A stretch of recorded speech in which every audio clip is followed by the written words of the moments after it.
Hello students, welcome back to our channel. We are studying class 8 mathematics, in that chapter 2, which is linear equations in one variable. Now in the earlier classes you have come across several algebraic expressions and equations. Now in this chapter we will be dealing with linear equations, and that too in one variable. Right, so let us understand the few basic terms and then we shall continue with the exercise. Right, so first is, what are algebraic expressions? So in the previous standard you might have come across few equations or expressions which contained variables, terms, coefficients, as well as constant terms. Right, now I'll include everything in one and will tell you that 2x square plus 1, this is an algebraic expression. Right, now in that if you see, there are two terms. This is a single term and this is another single term. Now we have to see what are the variables, what are the unknown numbers which are in form of alphabets. Okay, so here which one can you see?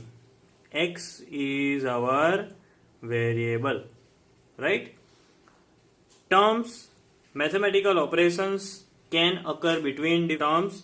So you see here there is a plus sign between 1 and 2x square. So these two are called terms. Right, they are called terms. There are some terms which do not contain variables. So you see this plus 1 does not contain any variable. So I am writing no variable, but it is a term. Right, so that term is called constant term. A term without variable is called constant term. So you see, this whole thing makes an algebraic expression, but that contains of terms, variables, coefficient and constant. Now let us look at coefficient. One verse left. Any number, coefficient is any number which is with the variable. So that number here in this case is 2. So 2 is called coefficient. Clear? So these all things all together make an algebraic expression. Now here we are dealing with algebraic expressions which are equations. Now equations contain algebraic expression but with an equality. Equations contains equality. And what do you mean by equality? It has some terms which contains an equal to sign in between. So that is converted into equation. For example, 3x plus 2 equals to 1. Right. So here you see we have an algebraic expression only, but we have something on both the sides, and in between we have equality sign. Equal to sign is there in between, and then we have a left hand side and then we have a right hand side. So if you see anything like this which contain an LHS, RHS and equal to sign, that means this is known as equation. Right, equation is nothing but algebraic expression only, but it contains equal to sign and there are two sides, LHS and RHS. Clear? And after we solve the equation, when you solve the equation, what you will get? You will get the value of variable.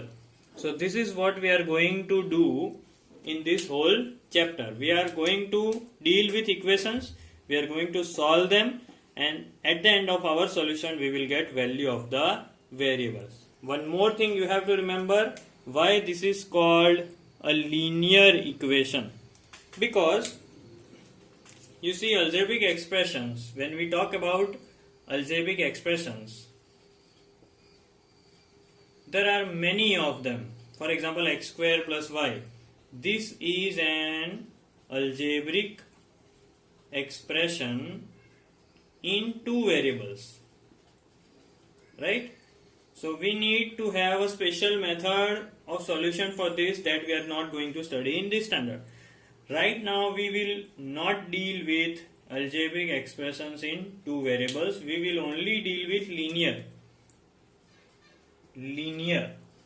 And what does linear means? Linear means having power only 1. So that means we will have all the algebraic expressions which have power 1. Let us try to form some examples. Y minus 1, x plus 3, 2x minus 9.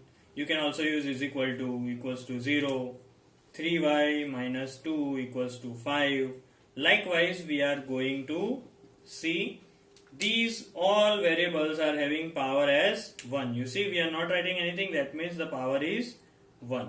So these are called linear equations in two variables. So now I hope it is clear. Now let us go for the solution and let us start exercise 2.1.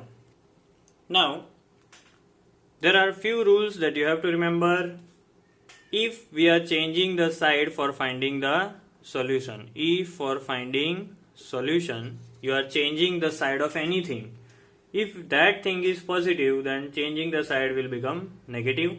If it is negative, you change the side, it becomes positive. If that thing is in multiplication, you change the side, that will go in division. And if something is division, you change the side, it will become multiplication. Clear? So these rules you have to take care in your mind while doing the solution. Okay, now let us start exercise 2.1. In that we will see how we will do the mathematical operation. For example, solve the following equation and you have to find out the value of x. So here the equation given is x minus 2 equals to 7. Right? Now what we will do, we will keep the variable on one side and take everything on the other side. That will give you the value of that variable. So what we are doing right now is, with x we have minus 2. So if we can take minus 2 on the other side, changing the sign as per these rules, you will get the value of x. So here x remains as it is, equal to sign in between. 7 was already there. Now minus 2 as per this rule, minus becomes plus. So minus 2 becomes plus 2. And now finally, what is 7 plus 2? That is 9. So x equals to 9 is the answer. You can also verify it. Put 9 over here. 9 minus 2 is 7. So this is our answer. Moving on to question number 2. Question number 2 says y plus 3 equals to 10. Now along with y, what we have? 3. So this 3 is to be taken on this side. So if it is plus, it will become minus. So next step is y equals to 10 minus 3. Y becomes 7. So here is our answer. Let us see what third question is. Third question is 6 equals to z plus 2. Variable on one side, numbers on the other side. So right now let us take this 2 on this other side. Let us take 2 on this other side. What will happen? Here 6 was already here. 2 goes, becomes minus 2, and here z remains. So 6 minus 2 is 4, and that is equal to z. So now we can write the same as z equals to 4. Now moving on towards the fourth question.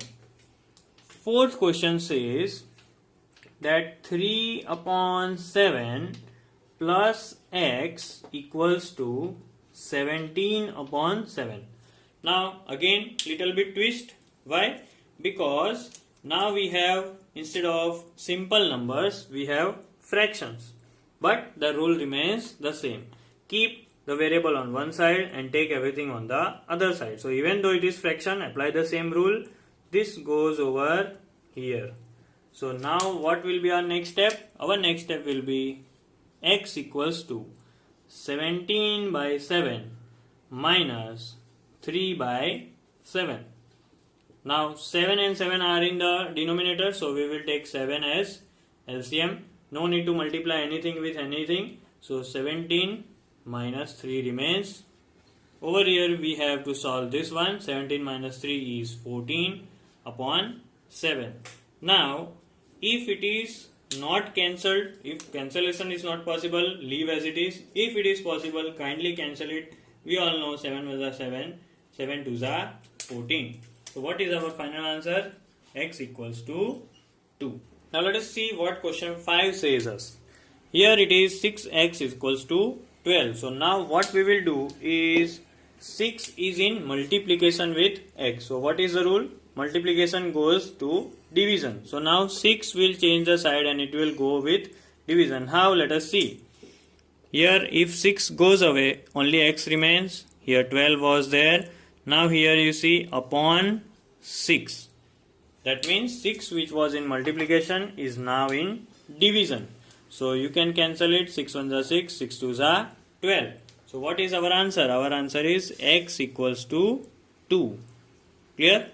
Now here you see t upon 5 equals to 10. So 5 is in division, and if the changes sides, it goes into multiplication. So 5 comes over here, and here it is t equals to 10 into 5 multiplication.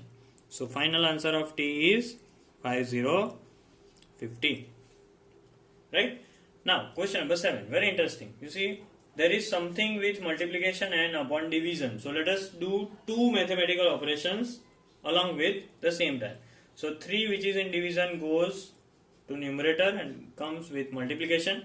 This 2 will go into the division process. So it comes in the denominator.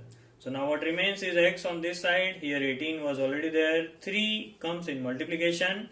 2 which was in multiplication comes in division. Now can you cancel this? Yes, we can. 2 1s are 2, 2 9s are 18. Now what is 9 3s are? That is 27. So final value of x is 27. Clear?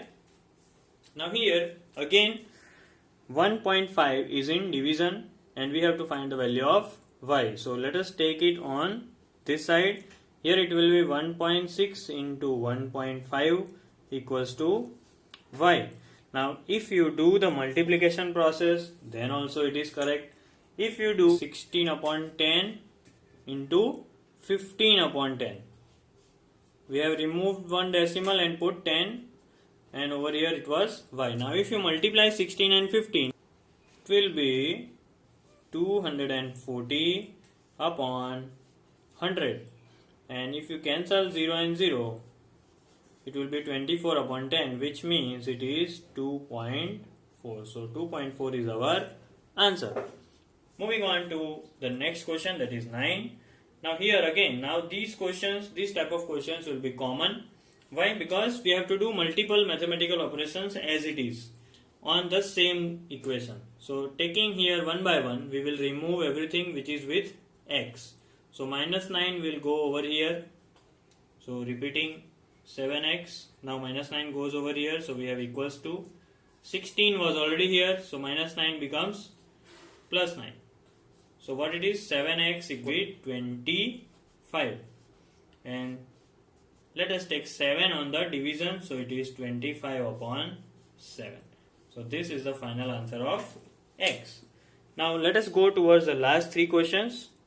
Now 10th question is 14y minus 8 equals to 13. I told you these kind of questions now it will be common. So let us see how we can solve this. So let us take first of all minus 8 on this side. So we have 14y equals to 13 plus 8. So what it will be? 13 plus 8 is 21. Clear? Now still with y it is 14. So 14 is in multiplication, comes over here as a division. So here we have y equals to 21 upon 14. Here 7 3s are 21, 7 2s are 14. So what is the final answer now? Y equals to 3 upon 2. Clear? So question number 11. 17 plus 6p equals to 9. Now we have to find the value of p. So let us take everything on the other side. 17 needs to be taken over here. So here 6p remains. 9 was already there. 17 comes over here, becomes minus 17. So 9 minus 17. Over here let us see 6p equals to, what is 9 minus 17? See, minus 1, this term is bigger. This is plus, this is minus, so we are doing subtraction. Subtraction of 17 and 9 gives us 8. But which one is the bigger number? 17. So what is the sign of 17? Minus. So we will put minus over it. Now this 6 is still there with p. So now in the next step it will go in division. Multiplication becomes division. Now you cancel it with 2. So 2 3s are 6, 2 4s are 8. What will be the final value of p? Minus 4 upon 3. Clear? Moving on to the last question. Here we have x by 3 plus 1 equals to 7 upon 15. Now see, we are finding the value of x. So let us take these two numbers on the other side. Following the rule, first of all let us take 1 on the other side. So it will become 7 by 15 minus 1. Now here we have to do LCM. So that is why I am putting upon 1 over here. Now what is the LCM of 15 and 1? 15 and 1 will have the LCM 15 only. So here we will put 15. Here we have to multiply numerator and denominator with 15. So now here x by 3 will be repeated. 7 we don't have to multiply with anything because it already had 15. Minus 1 into 15 is minus 15. Over here repeating x by 3. What is 7 minus 15? That is minus 8 upon 15 we already have. Now the last step, take this 3 on the numerator side. So then we will have minus 8 into 3 upon 15. Now can we cancel anything? Yes. So 3 1s are 3, 3 5s are 15. Now let us write what is left if nothing can be cancelled. So here we have minus 8 into 1, minus 8 upon 5. So here we have got our answer. So this is how we will solve these following equations. Exercise 2.1 ends over here. That's all for today. Thank you.